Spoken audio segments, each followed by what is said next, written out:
Hey, hello, my name is Jay Beershank. Behind me here is my tent that I'm living in. Anna Karenina by Leo Tolstoy.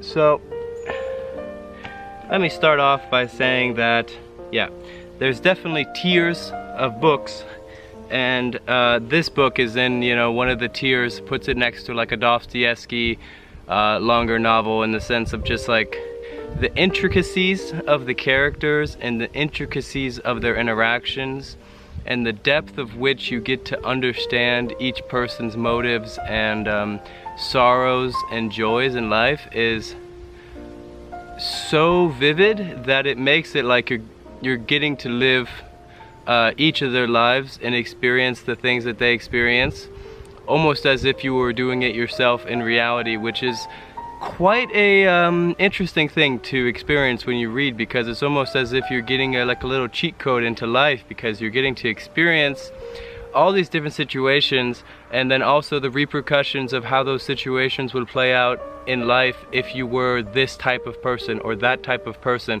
without actually having to become that type of person and live a life as them. So yeah, it's just wonderfully amazing.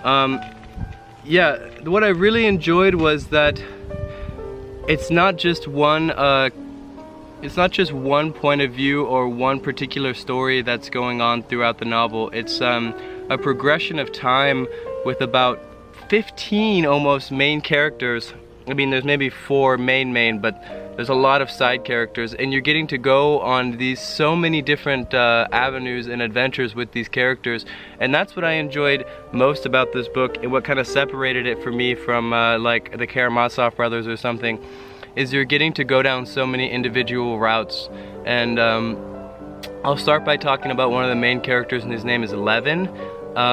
It's supposed that Leo Tolstoy actually based Levin off of himself, and if that's true, that's quite interesting, because I resonated with Levin a lot. He's a guy that throughout the whole novel, pretty much until the very end, he kind of has this awakening. But anyway, he struggles with like neuroticism and not self-doubt, but just, he has a deep soul and a deep mind, and he ponders heavily, and he's composed and everything, but his internal tornado of turmoil and like second guessing and always wanting to make sure that he's not giving into like an easy truth, and always wanting to make sure that he's acting righteous and noble, was a really interesting journey to take along with him, and seeing all the situations that he goes into and that you get to see him interact with other people, and was really fun. I loved the part in the book where he experiences like the joy of hard work and how he's talking about that, and like I love the contrast of like the simplicity of his workers, of the musics, I think that's how you pronounce it,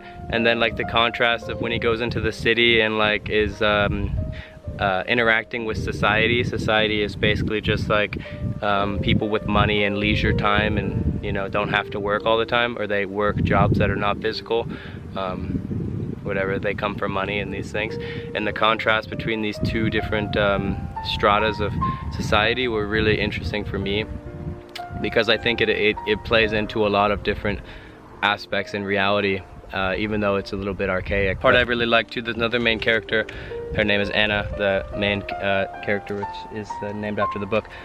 And her husband in the beginning is so interesting, because the way that she describes his autonomy, I guess you'd call it, and like his personality and the reasons why he's doing things and the kind of man he is, it's such an interesting depiction of a modern man in a way.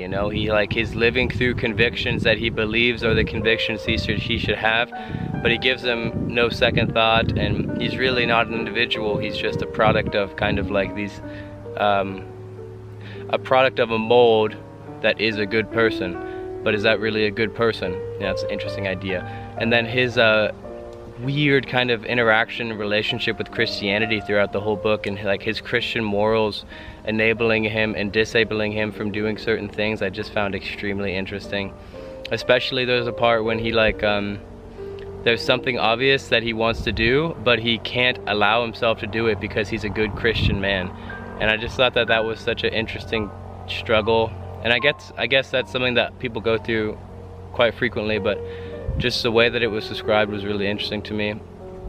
And yeah, that's what was most interesting about this book for me, was just like all these different individuals' journeys through different areas of life and different situations, and the psychological analysis that Tolstoy does is on par with any other, you know, fantastic writer. Like, you're really in the minds of these people so perfectly, and you're getting to understand everything so perfectly. And Tolstoy's really like a one-liner kind of zinger.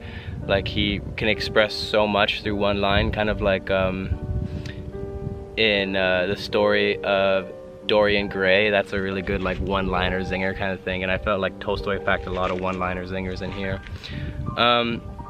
I'd recommend this book. I mean, 10 out of 10. It's like, you know, it's like almost reading these kind of books to me is just like an unfair advantage, because you get to just understand like so many different types of people, and like it might not be like whatever like 100% accurate or anything, but yeah, whenever I read novels like these, I can just attribute and correlate the characters to people that I know in life and people that I see on a daily basis. It's like, yeah, this person is struggling the same way that Levin is, or this person is very much like a Anna Karenina, or this person is going through a situation like that, and I understand how they feel because I read the book, you know. So you can, it helps you have serious empathy for people, I think.